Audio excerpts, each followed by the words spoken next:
O que Jesus me mostrou sobre o Salmo 91 durante minha experiência de quase morte e que compartilho neste vídeo pode ser usado como um estudo bíblico que a maioria das igrejas nunca vai te oferecer. Meu nome é Lorraine.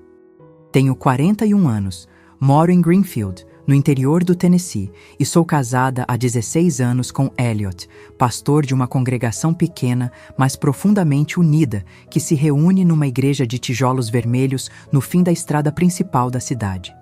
Nós não temos uma mega igreja. Não temos telões nem banda com bateria eletrônica. Temos cerca de 80 famílias que se conhecem pelo nome, que aparecem quando alguém adoece e que ficam depois do culto para ajudar a empilhar as cadeiras. É o tipo de comunidade que você só encontra em cidades pequenas, e eu nunca quis nada diferente disso. Além de ser esposa de pastor, eu lidero os grupos de oração da nossa congregação há quase 10 anos. Toda terça-noite, um grupo de mulheres se reúne na sala dos fundos da igreja, num cômodo com carpete azul desbotado e uma janela que range quando o vento bate, e nós oramos juntas por horas. Eu conheço cada voz daquele grupo. Conheço os pedidos que se repetem semana após semana, as lágrimas que aparecem sempre no mesmo ponto da oração, os silêncios que falam mais do que as palavras. Aquele cômodo com carpete azul é um dos lugares mais sagrados que já frequentei na minha vida. Eu cresci dentro da Bíblia, não de forma figurada. Meu pai era diácono, minha mãe ensinava na escola dominical, e eu aprendi a ler usando versículos como se fossem cartilha. O Salmo 91 eu sabia de cor antes dos 8 anos. Recitei em velórios, em momentos de medo, em noites em que o mundo parecia instável demais. Ele era como uma rocha familiar, algo que eu segurava quando precisava de firmeza. Eu achava que o conhecia completamente. Naquela quinta-feira à noite, Elliot e eu voltávamos de uma reunião de pastores em Clarksville. Eram quase 11 da noite. A estrada estava vazia e a chuva tinha começado a cair de forma irregular. Aquele tipo de chuva fina que molha o asfalto sem que você perceba o quanto ele escorrega até que seja tarde demais. Elliot dirigia. Eu estava no banco do passageiro com um caderno no colo, revisando as anotações que tinha feito durante a reunião. Não me lembro do impacto. Me disseram depois que um cervo atravessou a estrada e que Elliot desviou por instinto. O carro saiu da pista, desceu um barranco de terra e bateu contra um grupo de árvores. Elliot saiu ileso. Um corte pequeno na testa, nada além disso. Eu fui arremessada contra o painel de uma forma que os médicos ainda não conseguiram explicar completamente por que não resultou em mais fraturas do que resultou. Quando os socorristas chegaram, eu estava inconsciente. No hospital regional de Clarksville, enquanto Elliot aguardava do lado de fora com as mãos entrelaçadas e os lábios em movimento, meu coração parou. 8 minutos. A enfermeira que cuidou de mim naquela noite, uma mulher de meia idade chamada Darlene, me contou semanas depois com os olhos marejados que aqueles 8 minutos foram os mais longos que ela tinha vivido num plantão em 23 anos de profissão. Ela disse que havia um silêncio diferente naquele corredor enquanto a equipe trabalhava sobre mim. O tipo de silêncio que faz as pessoas baixarem a voz mesmo sem perceberem. Eu não estava naquele corredor. Não estava em lugar nenhum escuro. Não estava num vazio sem forma. Não estava vendo imagens embaralhadas como sonhos acelerados. Eu estava num lugar com uma presença tão densa e tão real que tudo que eu tinha conhecido antes parecia, em comparação, uma versão desbotada da realidade. Como se eu tivesse vivido 41 anos olhando para o mundo através de um vidro embaçado e, de repente, alguém tivesse limpo o vidro por completo. E Jesus estava lá. Eu sei o peso dessas palavras. Sei o ceticismo que elas podem despertar, mesmo em pessoas de fé, talvez especialmente em pessoas de fé, porque quem vive dentro da igreja também aprende, com o tempo, a desconfiar de experiências que parecem extraordinárias demais. Eu mesma já ouvi testemunhos assim e guardei uma reserva silenciosa no fundo do coração, sem nunca dizê-la em voz alta, porque não seria gentil e porque não era o tipo de pessoa que questiona a experiência do outro publicamente. Mas eu estou te dizendo o que aconteceu comigo. Não o que eu imaginei, não o que eu construí depois para dar sentido a algo confuso. O que eu vivi com uma clareza que nenhuma experiência acordada jamais teve. Quando o vi, não senti o choque que eu esperaria sentir. O que senti foi algo mais parecido com reconhecimento, como quando você está num lugar completamente novo, mas algo dentro de você sabe, sem explicação, que já esteve ali antes. Uma familiaridade que não passa pelo raciocínio, que já está instalada antes que a mente comece a processar. Ele me olhou e disse: Lorraine, você recitou o Salmo 91 por mais de 3 décadas. Você o ensinou, você o orou, você o usou para consolar outros. Mas hoje eu vou te mostrar o que está dentro dele que você nunca viu. Não porque você foi negligente, mas porque há coisas nesse salmo que só se revelam quando alguém está disposto a parar de recitar e começar a escutar. Eu não disse nada. Havia algo naquele momento que tornava as palavras desnecessárias da minha parte. Era como se eu soubesse que estava ali para receber, não para contribuir. Ele continuou: o que eu vou te mostrar, quando você voltar, pode ser compartilhado. Não guarde para você. Isso não foi dado só para você. Isso foi dado para todos que ainda leem esse salmo sem saber o que estão segurando nas mãos. E então ele começou. Lorraine, me disse ele com uma voz que tinha uma qualidade impossível de descrever, como se cada palavra tivesse peso físico além do som. A primeira coisa que preciso te mostrar é algo que está na superfície do texto, mas que quase ninguém enxerga porque ninguém ensinou a olhar desta forma. O Salmo 91 não é um monólogo, nunca foi, é um diálogo. Há 4 vozes diferentes falando dentro dele, e quando você não sabe distinguir quem está falando em cada parte, você lê o salmo inteiro como se fosse uma única pessoa dizendo uma única coisa. Mas não é isso. Eu o ouvi com toda a atenção que eu tinha. Pensa comigo, ele disse. Os 2 primeiros versículos. Aquele que habita no abrigo do Altíssimo, à sombra do Onipotente, descansará. Dirá ao Senhor: Tu és o meu refúgio e a minha fortaleza, o meu Deus em quem confio. Lorraine, quem está falando aqui? Eu pensei antes de responder. O autor do salmo. Ele assentiu levemente. Uma voz sábia, uma voz que observa e apresenta. Ela descreve alguém, aponta para alguém, e então essa pessoa que foi apontada fala. Dirá ao Senhor: Tu és o meu refúgio. Essa é a segunda voz. É a voz do crente fazendo sua declaração pessoal. Não é o narrador falando sobre Deus. É alguém se virando diretamente para Deus e dizendo: És tu. Há uma diferença enorme entre descrever uma promessa e habitá-la. A primeira voz descreve, a segunda voz entra. Eu senti aquilo pousar dentro de mim de uma forma que foi direta, sem passar pela cabeça, foi direto para algum lugar mais fundo. E então, continuou ele, do versículo 3 até o versículo 13, uma terceira voz entra. É a voz que proclama as promessas de proteção. Ele te livrará do laço do passarinheiro. Ele te cobrirá com as suas penas. Não temerás o terror da noite. 1000 cairão ao teu lado. Essa voz está proclamando sobre o crente. Está declarando cobertura. E por fim, nos versículos 14, 15 e 16, uma quarta voz entra. E essa voz é diferente de todas as outras porque é a única que fala em primeira pessoa sobre si mesma de uma forma que só pode ser Deus. Porque ele me amou, eu o livrarei. Ele me invocará e eu lhe responderei. Com longa vida o satisfarei. Ele pausou. Lorraine, quando Deus fala em primeira pessoa dentro de um salmo, o texto muda de natureza. Não é mais poesia sobre Deus. É Deus entrando no próprio texto para falar diretamente. E a maioria das pessoas lê o Salmo 91 do início ao fim, sem perceber que em algum momento quem está falando deixou de ser o salmista e passou a ser o próprio Deus respondendo. Eu pensei em todas as vezes que tinha lido aquele salmo, todas as vezes que tinha ensinado aquele salmo, e nunca, em nenhum momento, alguém tinha me mostrado isso. Por que isso importa? Eu perguntei, e minha voz saiu com uma sinceridade que eu não tentei disfarçar. Porque saber quantas vozes existem muda alguma coisa na forma como eu vivo o salmo. Jesus me olhou com uma expressão que não era de impaciência, era de alguém que estava esperando exatamente aquela pergunta.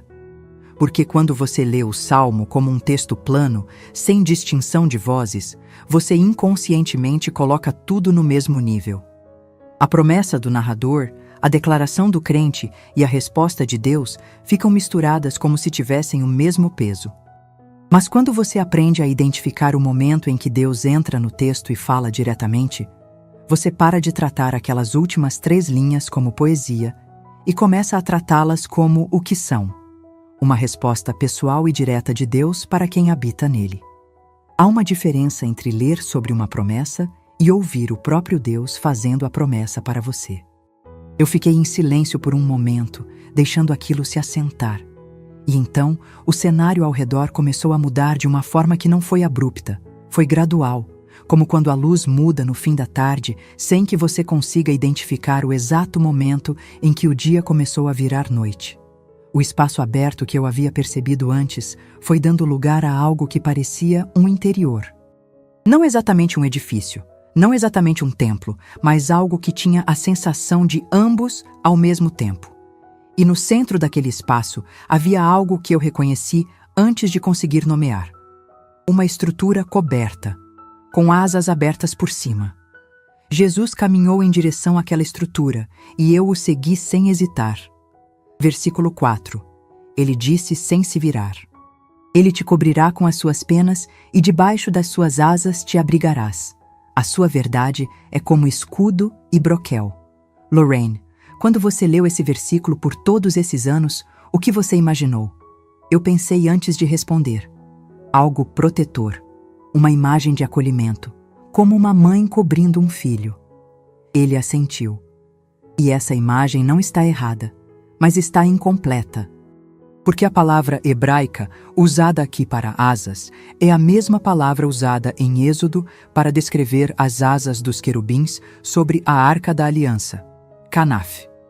Não é uma palavra qualquer, é uma palavra com um endereço específico dentro das Escrituras.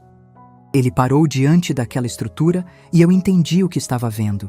Era a arca. Não uma representação artística, não uma ilustração de livro didático de escola dominical. Era a presença daquilo que a arca representava, densa e real e absolutamente silenciosa. O lugar entre as asas dos querubins, ele continuou, era chamado de propiciatório. Era o único lugar na terra onde a presença de Deus habitava de forma manifesta. E era também o único lugar onde o sangue da expiação era derramado uma vez por ano. Apenas o sumo sacerdote entrava ali. Apenas uma vez por ano. Com sangue. Porque aquele era o lugar mais sagrado que existia, o ponto de contato entre o humano e o divino. Ele se virou para me olhar. Quando Davi escreveu debaixo das suas asas te abrigarás, ele não estava usando uma metáfora bonita sobre conforto. Ele estava dizendo que o lugar de refúgio do crente é exatamente ali, no lugar mais sagrado, no ponto onde a presença de Deus é mais real e mais densa, não nas bordas, no centro, debaixo das asas. Eu senti algo se mover dentro de mim com aquelas palavras porque eu tinha passado anos ensinando aquele versículo como uma imagem de proteção gentil e nunca tinha percebido que ele estava apontando para o lugar mais específico e mais sagrado de toda a história de Israel. Mas há algo mais, ele disse. O propiciatório era também o lugar do sangue. E o sangue que foi derramado ali uma vez por ano por um sacerdote que tremia ao entrar, foi substituído por um sangue derramado uma única vez para sempre. Quando você se refugia debaixo das asas, você não está se abrigando num lugar vago de proteção divina. Você está se posicionando sobre o lugar onde o preço foi pago, e nenhum inimigo tem acesso a esse lugar. Eu olhei para aquela estrutura e pensei em quantas vezes eu tinha orado o versículo 4 com a imagem de algo suave e reconfortante, sem perceber que por baixo daquela imagem havia uma teologia de proteção que tinha raízes no lugar mais profundo das Escrituras. Continuamos caminhando e o espaço voltou a mudar. Agora estávamos num lugar que parecia aberto novamente, mas com uma tensão diferente no ar. Não era medo. Era a sensação de algo importante prestes a ser dito. Jesus parou e ficou em silêncio por um momento antes de falar. Lorraine, a terceira coisa que preciso te mostrar é a que mais me interessa que você leve de volta. Porque é a que as pessoas menos entendem e, ao mesmo tempo, é a que mais diz sobre o poder desse salmo. Eu esperei. Mateus, capítulo 4. Jesus estava no deserto, 40 dias sem comer. No momento de maior vulnerabilidade física e espiritual que ele viveu na terra. E Satanás apareceu.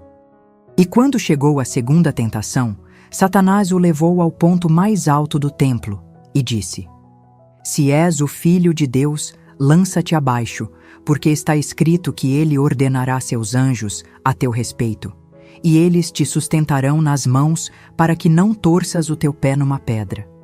Ele me olhou com uma intensidade que eu nunca tinha experimentado em nenhum ser humano. Lorraine, você sabe de onde veio essa citação? Eu soube antes mesmo de ele terminar a frase.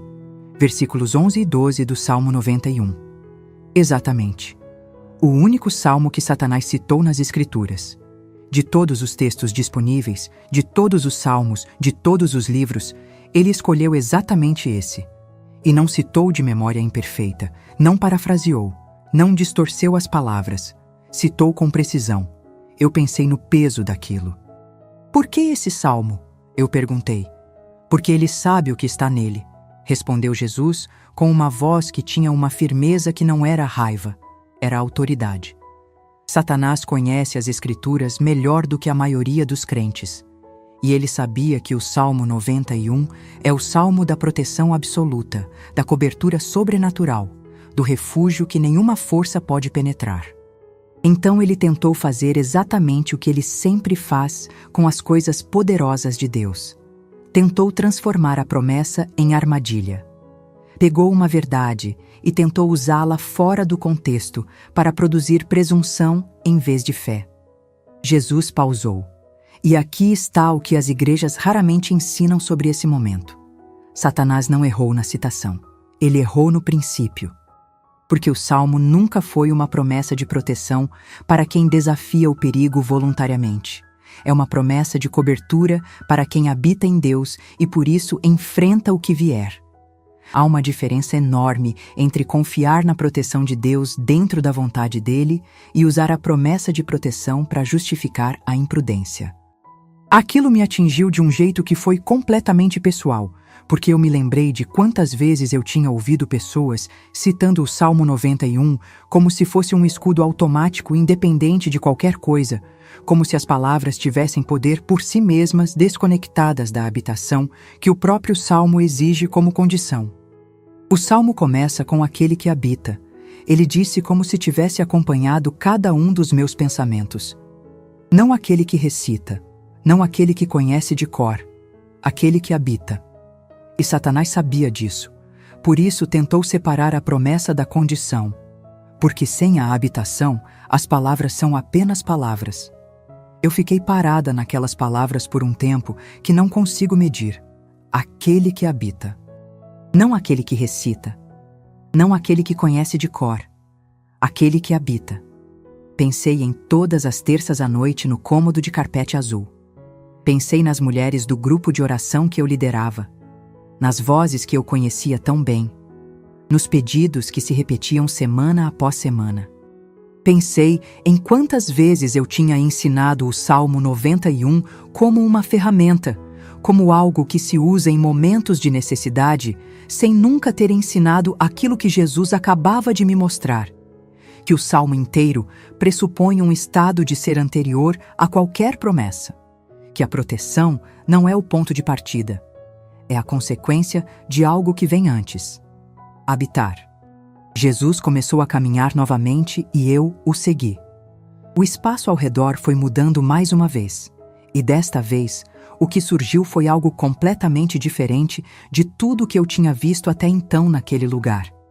Era uma extensão aberta, vasta, com uma claridade que não vinha do céu nem do chão, mas parecia emanar do próprio ar. E havia uma tensão naquele espaço que não era medo, era solenidade.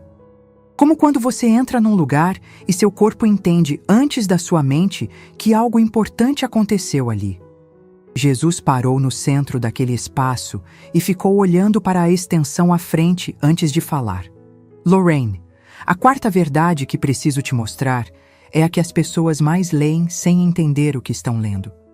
Porque as palavras parecem simples na superfície, parecem quase óbvias, mas estão carregadas de um contexto que muda completamente o que elas significam. Ele se virou para mim. Versículos 7 e 8. 1000 cairão ao teu lado e 10.000 à tua direita, mas não chegará perto de ti. Somente com os teus olhos contemplarás e verás a recompensa dos ímpios. Eu conhecia aqueles versículos de cor desde a infância. Tinha-os recitado em cultos, tinha-os ensinado no grupo de oração, tinha-os orado em voz alta sobre famílias que estavam passando por crises. E, no entanto, havia algo na forma como Jesus os disse naquele momento que me fez ouvi-los como se fosse a primeira vez. Quando você leu isso por todos esses anos, ele perguntou: "O que você imaginou?" "Proteção em meio ao caos", eu respondi. "Que mesmo quando tudo ao redor está caindo, quem está em Deus permanece de pé." "Isso está certo", ele disse com voz calma, "mas está incompleto. E a incompletude não é pequena, Lorraine. Ela muda a natureza da promessa inteira. Porque essas palavras não foram escritas num contexto de calamidade aleatória. Não estão descrevendo uma crise genérica onde as coisas simplesmente dão errado ao redor de alguém. Foram escritas num contexto de batalha organizada, com formação, com posicionamento, com estratégia. Eu o ouvi com toda a atenção que eu tinha. No hebraico militar do tempo de Davi, continuou ele, as posições ao teu lado e à tua direita não eram expressões poéticas escolhidas por soarem bem. Eram designações táticas com significado preciso dentro de uma formação de combate real. Todo guerreiro que já havia entrado numa batalha sabia exatamente o que essas posições significavam. Ele começou a caminhar devagar, e eu caminhei ao lado dele. O lado esquerdo era chamado de lado descoberto. Era o ponto onde o escudo não alcançava completamente, onde o braço de ataque do inimigo tinha o melhor ângulo de entrada. Qualquer comandante experiente sabia que se quisesse quebrar uma formação, era pelo lado esquerdo que se atacava primeiro. Era a vulnerabilidade estrutural de qualquer guerreiro, independente do seu treinamento ou da sua força. Ele pausou. E a direita não era apenas um lado oposto. A posição à direita de um líder era ocupada pelo segundo combatente mais importante da formação. Era quem sustentava o flanco do líder, quem cobria o ponto cego, quem garantia que o centro da formação não cedesse. Perder o guerreiro à direita numa batalha era quase sempre o começo da derrota. Eu fiquei olhando para aquele espaço aberto ao redor e comecei a entender o que Jesus estava construindo. Quando Davi escreveu 1000 cairão ao teu lado e 10.000 à tua direita, ele disse. Ele não estava usando números grandes para impressionar. Estava descrevendo uma batalha com posicionamento real, com os pontos exatos de maior vulnerabilidade, com as posições onde qualquer comandante saberia que o risco era mais alto. E estava dizendo que exatamente nesses pontos, exatamente onde o inimigo tem o melhor ângulo e a melhor estratégia de ataque, a cobertura de Deus é absoluta. Ele se virou para me olhar diretamente. Isso não é uma promessa genérica de que as coisas vão dar certo de alguma forma. É uma declaração de proteção sobrenatural nos lugares específicos onde o inimigo sabe que você está mais exposto. Davi não estava escrevendo sobre sorte ou sobre uma proteção vaga que aparece quando Deus acha conveniente. Estava escrevendo sobre uma cobertura que conhece a anatomia do ataque e age com precisão exatamente onde o ataque é mais certeiro. Algo se reorganizou dentro de mim com aquelas palavras de uma forma que foi simultânea em vários lugares ao mesmo tempo. Na mente, no peito, em algum lugar mais fundo que não sei nomear. Porque eu me lembrei. Me lembrei dos momentos da minha vida em que o ataque tinha vindo exatamente do ponto onde eu era mais fraca. A perda do primeiro filho antes de nascer, nos primeiros meses do casamento com Elliot, quando eu ainda não sabia como segurar uma dor desse tamanho sem deixar que ela se espalhasse para tudo ao redor.